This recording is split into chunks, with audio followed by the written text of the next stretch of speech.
Estados Unidos también voy a pregonar el libre comercio porque nadie me va a ganar en competitividad. Pero ¿qué hacía Estados Unidos cuando tenía nuestro nivel de desarrollo? ¿Qué hacía Estados Unidos cuando era el imperio inglés que quería conquistar sus mercados? Ahí fue el campeón del proteccionismo. Incluso Alexander Hamilton, secretario del Tesoro de Estados Unidos, el creador del proteccionismo moderno. Ulises Grant lo continúa y tiene hasta premonición. Dice, después de 200 años, resultó premonitorio. Después de 200 años, para Estados Unidos será bueno el libre comercio. Mientras tanto, vamos a proteger nuestra industria del imperialismo inglés.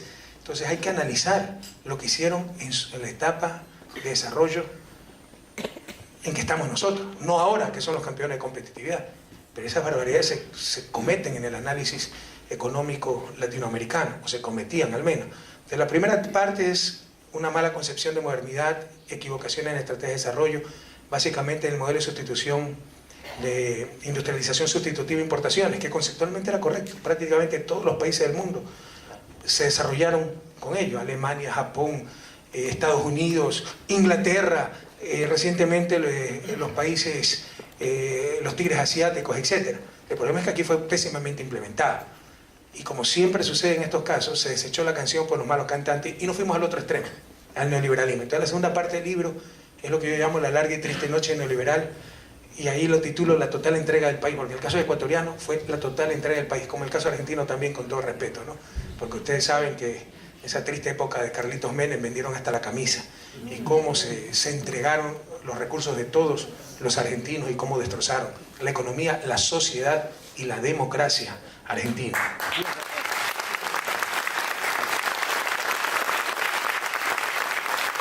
Ahí se ven todas las fábulas en que creímos, las barbaridades, las maniobras de esta burocracia internacional, convertidas tan solo en portavoces de los intereses del capital financiero internacional, lo que presentaban como investigaciones.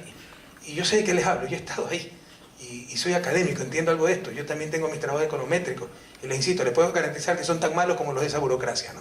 En todo caso, disfrazaron como ciencia a lo que era poco menos que una religión, a lo que era pura ideología. Sus investigaciones, como dice Lance Taylor de la Escuela de Social Science, eran tan solo una campaña multimillonaria de marketing ideológico. Pero hay que ser claro, no solo era la culpa de esta burocracia internacional, la culpa de los países hegemónicos, era también el entreguismo insoportable, el esnovismo insufrible de nuestras élites, ¿verdad? Que hablan español pero piensan inglés cuando piensan. Entonces, ¿cómo aceptaron todas estas cosas sin mayor reflexión? Introdujeron políticas que exacerbaban la inequidad en la región, como decía Tilio, más inequitativa del mundo. Cuando la lógica, el sentido común decía exactamente lo contrario, que todas las políticas públicas tenían que estar atravesadas por ese eje llamado equidad, justicia social. Entonces hacemos un análisis con muchos ejemplos, muchísimos, enriquecidos por lo que estoy viviendo, porque, como dice mi madre, no hay mal que por bien no venga. El atraso, los 5 años, 4 años que se demoró en publicar el libro, permitieron enriquecerme con experiencias de primera mano, ser testigo presencial de muchas cosas. Entonces ahí hay cosas que realmente he podido verificar, insisto, desde una situación privilegiada. Entonces se desmonta toda la falacia del libre comercio, la autonomía del Banco Central. ¿Qué sentido tiene que el Banco Central sea autónomo? Es que la política monetaria es técnica. Primero, están contradiciendo el propio concepto de política, que es subjetivo. Segundo, bueno, con ese concepto, si somos coherentes, hagamos a los ministerios de Hacienda o a los ministerios de Finanzas también autónomos, porque la política fiscal también es técnica. No tenía ningún sentido. Eso solo era la garantía de que quien quiera que gane las elecciones tenía que hacer lo mismo, porque no tenía poder. Seguían las mismas instituciones por su propia inercia, haciendo lo que le mandaban desde el extranjero hacer. Y por supuesto, esos bancos centrales eran autónomos de nuestros pueblos, pero bastante dependientes de las burocracias internacionales y del Departamento de Estado de Estados Unidos. A tal punto que basta ver a dónde van a parar nuestros sacrificados presidentes de bancos centrales, ministros de Finanzas, etc. Toditos al Fondo Monetario, Banco Mundial, para jubilarse a los 55 años después de su lucha, ¿no?, por hacernos un poco más civilizados a todos los latinoamericanos. Entonces, analizamos. Como ustedes ven, yo no puedo ocultar la pasión por Latinoamérica, y jamás lo he pretendido. Pero dígame si no es objetivo lo que le estoy diciendo. Lo puedo comprobar cuando ustedes quieran. Por orden alfabético les puedo dar todo eso, burócratas que van a parar a Washington, ¿verdad? Luego de analizar la larga y triste noche neoliberal con múltiples ejemplos, lo que se hizo en América Latina no tiene nombre: el saqueo, los abusos, los excesos, las contradicciones, desmantelar los estados nacionales, porque la burocracia nacional es una vaga, no tiene incentivos para sacar adelante a sus países. ¿Y qué incentivos tiene la burocracia internacional? Pero esa sí se las legitimaba. Si eso es correcto, mucho menos incentivos tiene la burocracia internacional. A un burócrata nacional que traiciona a la patria, aunque sea, lo puedo encontrar en la calle y recordarle en términos no muy correctos a su progenitora, ¿verdad? Pero ¿y qué puede hacer con un burócrata internacional? O sea, unas inconsistencias que no resistían el más mínimo análisis. Pero en base al bombardeo ideológico, las aceptamos irreflexivamente, sobre todo por parte de nuestras élites, como verdades indiscutibles, inmutables. La tercera parte del libro es un poco teórica, es decir, la primera y segunda parte es muy... La primera parte también combina partes conceptuales, la segunda parte es muy llena de ejemplos, muy descriptiva de lo que pasó en Ecuador y que es un reflejo de lo que pasó en América Latina. La tercera parte es desfaciendo entuertos, como le he llamado, ya en la parte conceptual, desmontando este mito neoliberal. Les insisto, una ideología vulgar que nos presentaron como ciencia, mitos que no resisten el menor análisis. El evangelio del mercado: buscad el fin de lucro y el resto se hará por añadidura. Y como por arte de magia, un execrable defecto humano, el individualismo, lo convirtieron en la máxima virtud individual y social, como decía James Tobin, Premio Nobel de Economía en 1985. Y resulta que los más codiciosos ya no eran codiciosos, eran nobles patriotas, porque de esa forma sacaban adelante a su país, ¿verdad? Y se volvió un anacronismo en América Latina, por ejemplo, hablar de conciencia social. Se desmonta. Entonces esa falacia ya desde el punto de vista teórico, conceptual. O sea, tenemos capacidad para presentar alternativas. Una teoría que tiene serias debilidades, que no resiste análisis serios. Por ejemplo, que el mercado, si hay dos personas que aceptan un intercambio con información adecuada, nadie tiene que interferir en ese intercambio voluntario. Los dos van a estar better off, no mejor que antes, ese anglicismo, no mejor que antes. En consecuencia, ese intercambio es eficiente y es justo, porque ambos estuvieron de acuerdo y ambos ganaban. Si no, no fuera intercambio voluntario, si uno perdiera, siempre y cuando tenga información completa.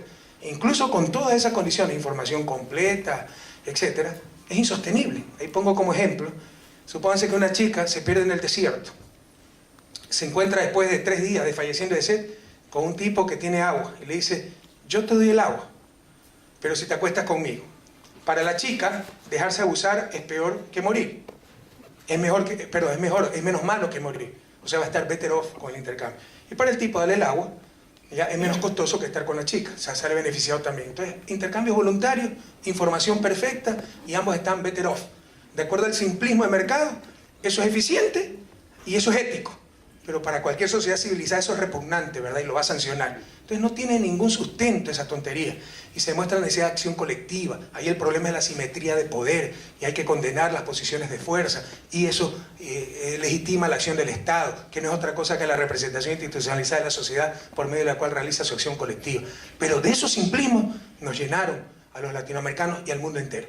Entonces la tercera parte del libro, les insisto, desmantela esa religión que nos quisieron hacer pasar como ciencia, el neoliberalismo. Y la cuarta parte del libro es propositiva, algunas ideas. No es exhaustiva, si no tendrías que hacer otro libro, pero sí algunas ideas importantes, ¿no? Como decía Atilio, sin media ecuación, sino ideas. Por ejemplo, la necesidad de una arquitectura financiera regional para liberarnos. El absurdo que comete América Latina. Por un lado mandamos centenas de miles de millones de dólares al primer mundo en forma de reservas, para que estén seguras allá, porque aquí no están seguras. Los que quebraron son los de allá, pero aquí no están seguras, hay que mandarlas allá, para que ganen 1 o 2%. Y por otro lado ponernos de rodillas para que el Fondo Monetario Banco Mundial nos preste algo al 7-8%. Además de estar financiando el primer mundo, perdemos centenas de millones de dólares por estas diferencias de intereses. Entonces, ¿qué sentido tiene todo eso? Y eso solo con coordinación lo podemos solucionar, creando una arquitectura financiera regional, un Fondo Monetario del Sur, no me gusta el nombre Fondo Monetario, pero un Fondo del Sur, el Banco del Sur, que el dinero, el ahorro sudamericano o latinoamericano quede en Sudamérica, quede en Latinoamérica para nuestro propio desarrollo. Es una cuestión de coordinación, que dicho sea de paso, ya estamos avanzando en UNASUR. Y muchas ideas así, como en la nueva edición, esto no estaba en la primera, el concepto, ahí lo llamo contaminación neta evitada, ahora lo hemos perfeccionado un poco más y lo llamamos emisiones netas evitadas. Es decir, ¿qué es lo que tienen que compensar? ¿Por qué se están haciendo nudos los países del primer mundo? ¿Qué compensamos? ¿El bosque en pie o la reforestación? En vez de poner parches, el concepto globalizador de qué hay que compensar es el concepto de emisiones netas evitadas, lo que en términos netos reduzca emisiones. El bosque en pie limpia el ambiente, reduce emisiones. Reforestar limpia el ambiente, reduce emisiones. Las dos cosas hay que compensar. Pero también hay que compensar, por ejemplo, la propuesta ecuatoriana y Yasuní de dejar el petróleo bajo tierra, porque evita emisiones. Entonces, dejar de ensuciar, en términos netos, equivale a limpiar, ¿verdad? Y se debe compensar la acción a la que uno tenía derecho y renuncia para no ensuciar, por ejemplo, explotar petróleo, o la acción a la que uno no tenía obligación, pero la realiza para reducir emisiones, construir una hidroeléctrica para reemplazar una termoeléctrica. Y ese es el concepto globalizador. Dicho sea de paso, ese es el concepto que UNASUR llevará. Ya estamos tratando eso en Cancún, pero la próxima semana iremos los presidentes y esa será la idea central de la ponencia de UNASUR. Compensar las emisiones netas evitadas, que va a ser una jura a la bandera, se los anticipo. Porque, por supuesto, ¿no? Si dicen algo los gringos, eso es catecismo. Si dicen algo los latinoamericanos, habrá que esperar algunos años hasta que se acepte el concepto. Pero no solo eso. Atrás de todo esto están relaciones de poder. Si los latinoamericanos fuéramos los contaminadores y el primer mundo fuera el generador de bienes ambientales, hace rato, en nombre de la seguridad jurídica, doctrinas cosmopolitas, hasta con invasiones, nos hubieran obligado a pagar ese aire puro, ¿no? Ese bien público que están generando. Pero como nosotros somos los generadores de medio ambiente, se trata de una relación de poder. Lamentablemente, como decía el amigo de Sócrates hace más de 3000 años, todavía la justicia y la conveniencia del más fuerte. Así que no es que, al menos en lo personal, espero muchos resultados de esa cumbre de Cancún, porque detrás de todo esto, como detrás de los cambios en nuestros países, están relaciones de poder. Entonces eso habla la cuarta parte del libro. Algunas propuestas, algunas ideas desafiantes que no pretenden ser la verdad absoluta, pero por Dios, si atrevernos a pensar, a cuestionar el paradigma dominante, a crear nuestros propios paradigmas. Aunque no hablo de esto en el libro, ustedes saben que a nivel político muchos movimientos, muchas organizaciones, muchos dirigentes de América Latina estamos creando, proponiendo en un proceso en construcción lo que llamamos el socialismo del siglo XXI o el socialismo del buen vivir. En esta segunda edición, tercera edición, le agradezco las palabras tan generosas a ti, lo que ha sido un extraordinario lenguaje con el que ha sido escrita la primera edición. La verdad es que después de escribir la primera edición, tomar un poco de distancia y releerlas, dije, qué bestia, cómo puedo haber escrito todo esto, ¿no? Entonces, siempre cuando uno toma distancia de lo que escribe, ve que puede decir lo mismo mucho más fácilmente. Se ha hecho una revisión completa sobre todo el lenguaje, eliminando las muletillas, las redundancias, condensando de mejor manera, estructurando. Todos los datos se verificaron, están correctos, pero el lenguaje se mejoró muchísimo y muchos capítulos están más condensados, más compactos, mejor presentados. Y se han añadido algunas cosas, ¿no? Experiencias propias que omití en la primera edición, como el chantaje que me hiciera el Banco Mundial cuando fui ministro de Economía, ¿no? Llegué, ya estaba aprobado un préstamo para Ecuador. El 21 de abril llegaba, yo fui ministro de Economía, y el 21 de abril tenía que venir Pamela Cox del Banco Mundial a darnos los $100 millones, primer desembolso de un préstamo de $200 millones, aprobado porque ya el país había cumplido todas las condiciones en diciembre del 2004. Nunca vino. Nos pusieron 100.000 pretextos que debemos validar nuevamente nuestro programa macroeconómico con el Fondo Monetario. Entonces, cumplimos todo. 3 meses sin que nos viniera la plata, hasta que fui a Washington. Y tengo que reconocer la frontalidad anglosajona, ¿no? Pamela Cox en persona me dijo, no le vamos a dar la plata porque ustedes cambiaron la política económica. Entonces el chantaje de los dólares, ¿no? Por supuesto, apenas llegué a presidente de la República, expulsé al representante del Banco Mundial para que aprendan a no jugar con nuestro país.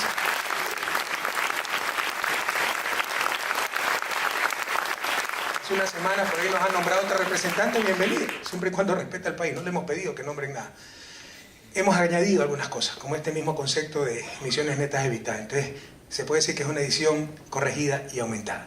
Solo quisiera terminar agradeciendo nuevamente la presencia de todos ustedes. Creo que va a haber preguntas y respuestas. Agradeciéndole a Alicia. En verdad es un lujo tenerla aquí. Sabemos de su agenda tan apretada. Ella es secretaria ejecutiva de la CEPAL, un organismo que ha formado y ha creado tanto la historia de América Latina. Entonces es un honor para mí tenerla en la presentación de esta edición. Y agradecerle a Atilio. Atilio no solo está presente en este lanzamiento de la edición tercera, en verdad, pero corregida y aumentada del libro, sino que también ha sido tan generoso en realizar un amplio prólogo muy amable, muy condescendiente en esta edición. Muchísimas gracias a ti. Y agradecerles a ustedes, compañeros del Centro Cultural, y a seguir luchando por esa América soberana, digna, equitativa, esa América nuestra. Muchas gracias.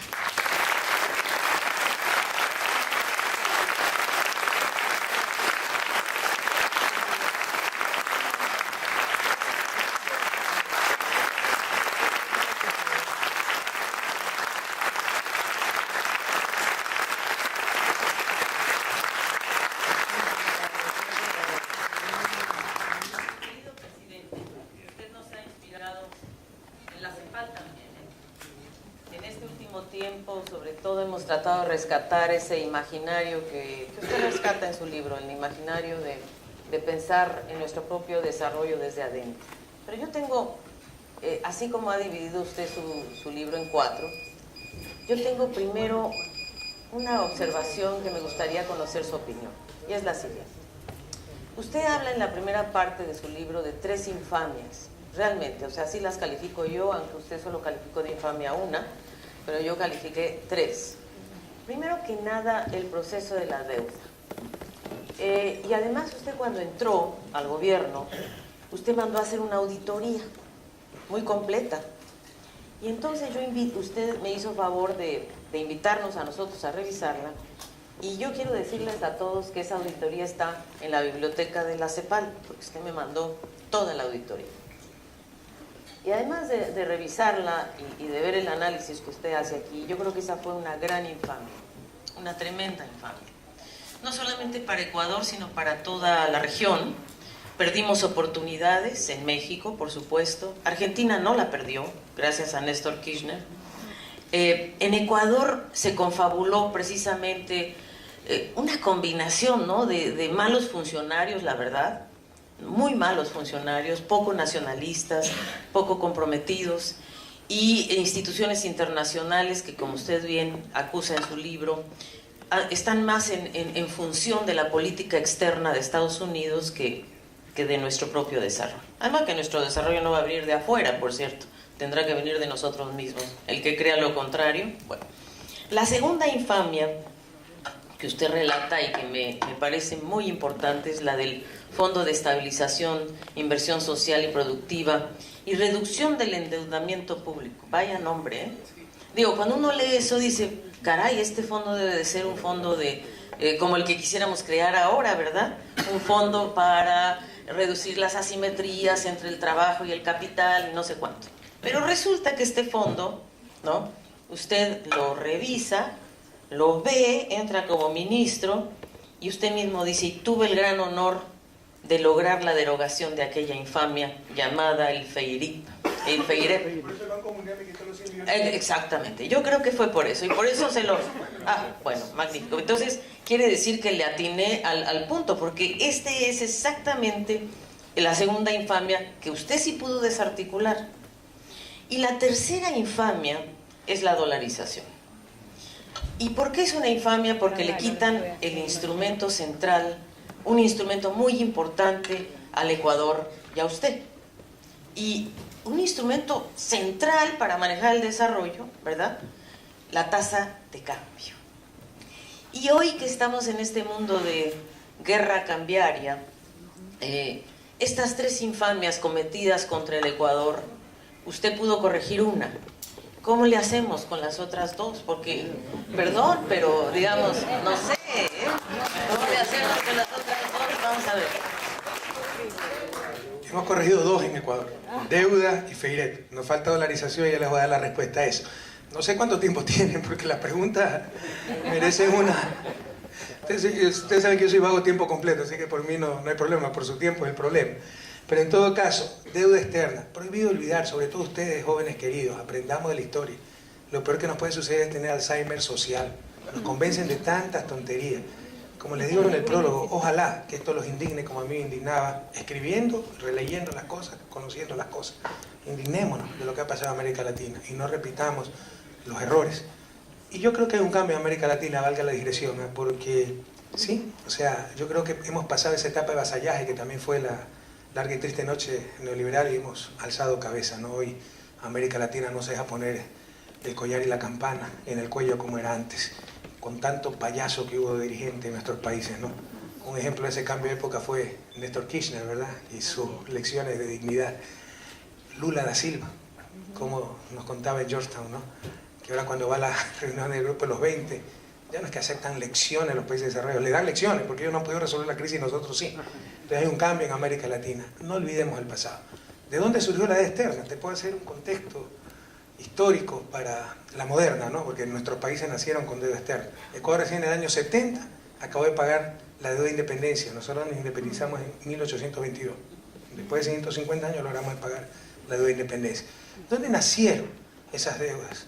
La moderna deuda externa. Por ejemplo, en el caso ecuatoriano, pero eso fue para toda América Latina. A partir de los 70, boom mundial, boom petrolero. Antes del 76 no venía un banquero internacional a América Latina ni de turista. En el 76 es el segundo boom petrolero, suben los precios del petróleo, se llenan de dólares los países árabes productores de petróleo, los llamados petrodólares. ¿Qué hacen? Pues si ustedes le regalan un huevo cada día, es una ayuda para el desayuno, ¿no? Si le regalan una docena de huevos cada día, bueno, es una ayuda, pero medio complica. Si ustedes le regalan una docena de docenas de huevos cada día, ya tienen un problema.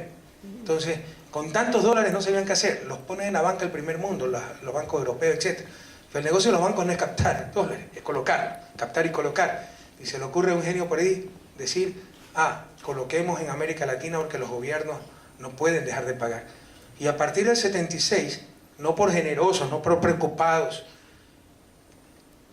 empiezan a venir una serie de banqueros a América Latina y se ven las colas afuera de los ministerios de finanzas con los respectivos maletines de coima, ¿no? Porque hubo mucha corrupción en esto, se prestaba para cualquier cosa, para armas, gasta corriente. Recuerden que en los 70 la mayoría de nuestros gobiernos eran dictaduras, se prestaron a dictaduras sin el aval de nuestros pueblos y por supuesto los cheerleaders de todo esto, como siempre, la burocracia internacional. Se generó toda la teoría del endeudamiento agresivo, que era buen negocio endeudarse, ¿verdad? Porque tenemos proyectos rentables que iban a permitir pagar la deuda, etcétera, etcétera. Todo esto llega a su fin en 1982, agosto, cuando México dice, ya no puedo seguir pagando. Porque precisamente se había agotado el modelo de sustitución de importaciones, no habían divisa, etcétera. Pero además, habían habido factores externos, como la llegada de Reagan, su política antiinflacionaria, subida de tasas de interés. Nosotros contratamos la deuda a interés variable, un promedio del 4%, llegó a subir a más del 20%. Eso significaba miles de millones más que teníamos que pagar por la política de Reagan. Y eso liquidó a nuestros países. México se declara en moratoria, unilateralmente, y esa es la lógica financiera, y esos son otros grandes desafíos de nuestro planeta. Cambiar la lógica financiera por la lógica de desarrollo si queremos ir adelante. ¿Cuál es la lógica financiera? Si un país está en problema, deja de prestarle, cóbrale y más caro, porque hay riesgo.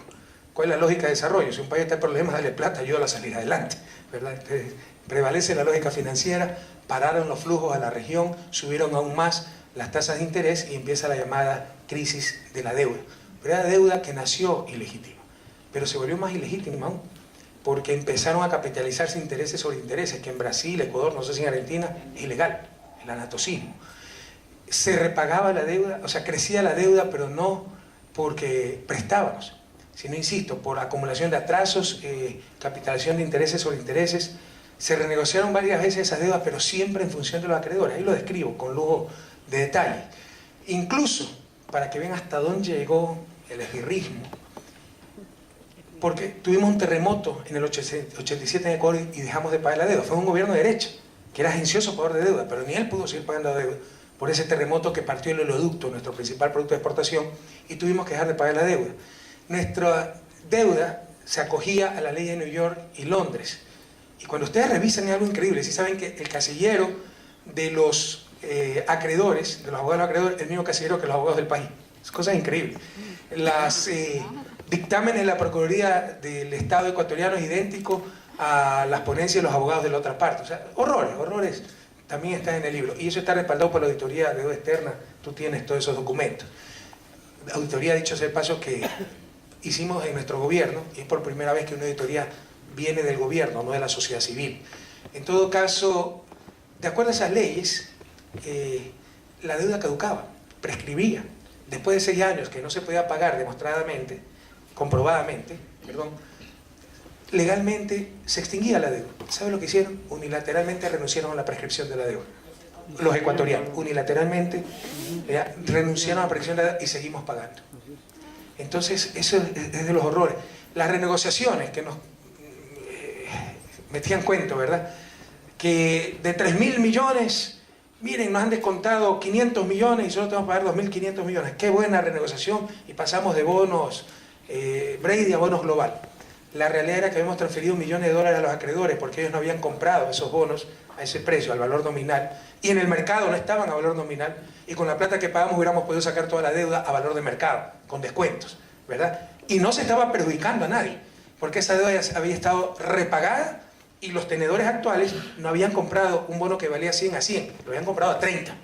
Y nosotros renunciamos a 70 y queríamos que aplaudiéramos la gran capacidad de negociación que tenían nuestros equipos, ¿no? Tiene una estafa permanente a nuestros países. Remedios. ¿Qué hicimos? Nosotros rompimos todos los principios, todos los códigos, todo lo que era prohibido, ¿no? Todos los mitos. Hicimos una auditoría de deuda. Demostró lo que ya sabíamos, pero con luz de detalles, algo increíble. Hierve la sangre ver el entreguismo, ¿no? La traición a la patria, siempre negociando en función de los acreedores. Lo pusieron por escrito. En la renegociación del 2000, el ministro de Economía de ese entonces, en el 99 tuvimos la peor crisis económica de la historia del país. Quebró la banca, congelaron los depósitos, después vino la dolarización, estafaron a medio mundo porque congelaron los depósitos en marzo del 99 a 10.000 sucres dólar. Si ustedes tenían 1 millón de sucres, tenían 100 dólares. Y después, cuando dolarizaron, empezaron a devolver los depósitos en febrero del 2000, pero a 25.000 sucres dólar, es decir, les devolvieron solo 40 dólares, 60 dólares se llevaron los banqueros. Entonces, nos atracaron, ¿no?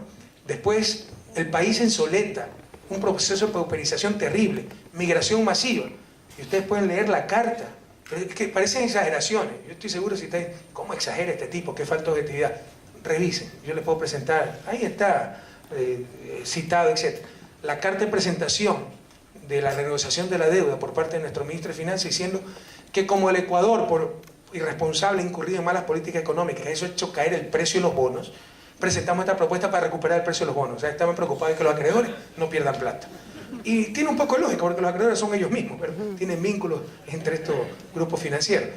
Por ejemplo, en 2003, con el gobierno de Gutiérrez, un gobierno totalmente corrupto e inepto, el ministro de Economía era Mauricio Pozo, presidente de Produbanco, el viceministro de Economía era Gilberto, no recuerdo el nombre, presidente de Produfondos, la banca de inversión de ese banco, y tenían deuda externa, y eran los ministros y viceministros de Finanzas. Todo, hay un cruce de intereses terrible.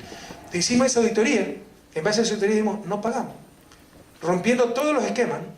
¿Y por qué pudimos decir no pagamos? Precisamente porque sabíamos por las tonterías que estábamos haciendo, mandando plata por un lado para arrollarnos a recibir unos cuantos dólares por el otro. Sabíamos que teníamos capacidad de financiamiento nosotros mismos, que era el flujo neto, por ejemplo, con la burocracia internacional era negativo. Así que si decían, no les prestamos más, mejor, pues no te pagamos y salimos ganando. Entonces teníamos la sartén por el mango. Además, 2008, creo que manejamos muy bien la estrategia. 2008 fue un gran año económico, al menos los 3 primeros trimestres. Entonces, si ustedes quieren enfrentar al capital financiero internacional, háganlo cuando están en bonanza, no cuando están en crisis, porque ahí están más débiles. Y resultó muy bien la estrategia. Nos dijimos, no pagamos, cayó el precio de los bonos al 30%, que era el valor que lo habían comprado. Y por último, cuando ya los teníamos arrinconados, decimos, bueno, si quieren les recompramos a este valor. Todo esto fue muy técnicamente orientado con teoría de juegos, Swiss Challenge, etc., ¿no? Digamos, o sea, mientras aparecían oferentes podíamos aumentar un poquito. O sea, se decía, bueno, primero pondremos 30 centavos, 30% el valor nominal, 70% de descuento. Aparecían algunos oferentes. Bueno, 32, algunos oferentes, hasta que sabíamos en qué momento parar. Y en definitiva retiramos casi 3.000 millones de deuda, pero al 32% de su valor nominal. Quiere decir que si América Latina se junta, esto es mucho más fácil de hacer. Es un problema de coordinación. El problema es que todavía hay gente agenciosa que quiere hacer mérito con respecto al norte, pero si Ecuador, un país tan pequeño, lo puede hacer, América Latina recontra lo puede hacer. Si un cliente tiene un problema de no pago con el banco, el problema es del cliente. Si todos los clientes se ponen de acuerdo y dicen no pago al banco, el problema es del banco, ¿verdad? Si América Latina segura.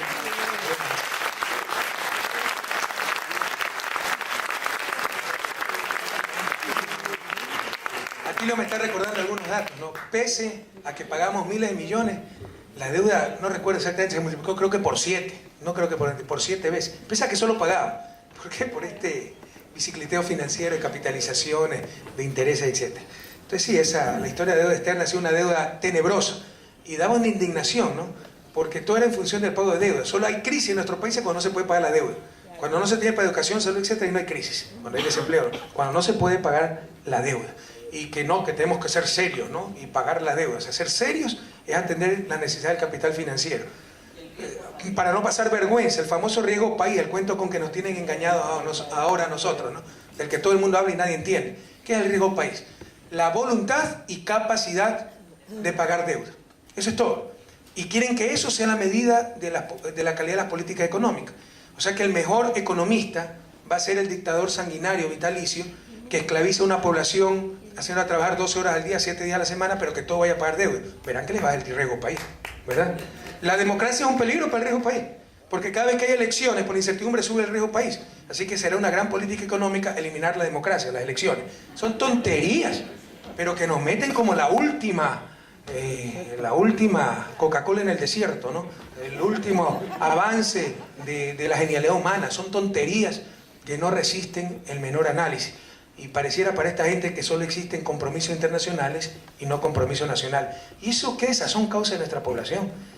Nosotros tenemos ahorita un gran apoyo nacional, inmenso, inédito, 75%, no porque hayamos acertado en todo, nos hemos equivocado en mucho. Pero la gente ve que hay dignidad, la gente ve que hay coherencia, la gente ve que hay prioridades claras. Primero la gente, el ser humano, el pueblo ecuatoriano, después los intereses del capital financiero.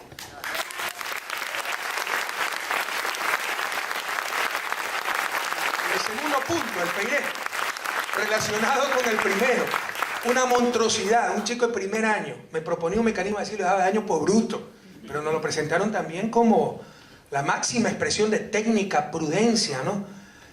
Le hemos puesto con todo cariño. Nosotros tenemos un oleoducto, precisamente el que se nutría el FEREP, OCP, oleoducto de crudo pesado, y le pusimos a todos estos economistas ortodoxos que nos daban lecciones de prudencia, etcétera, los OCP, ¿no? Ortodoxos, conservadores y prudentes. Así mismo ellos se definían, de esa manera, ¿ya? En todo caso, esto fue otra cosa generalizada, como la autonomía de los bancos centrales. Antes del 95, no había casi bancos centrales autónomos en América Latina. Por ahí hicieron unas investigaciones, Alesina y toda esa gente de tu universidad, dicho sea de paso, Harvard, ¿verdad? Pero que eran una vergüenza ajena, tremendamente mal hecha, con 17 observaciones para países desarrollados, indicadores mal hechos, pero llegaron a la brillante conclusión que a mayor autonomía del Banco Central, menos inflación, más crecimiento. Y como cualquier tontería que se diga, cualquier cantinflada que se diga en función del capital, enseguida la difunden.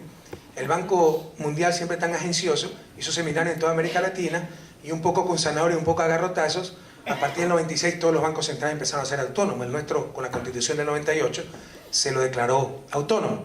Por el contrario, Jane Tobin hace más de 20 años propuso un impuesto para evitar la movilidad de capitales que ha hecho tanto daño a nuestras naciones. Jamás le van a hacer caso, porque atenta contra los intereses del capital. Digan cualquier cantinflada en función del capital y verán que van a estar invitados a foros internacionales, cócteles, van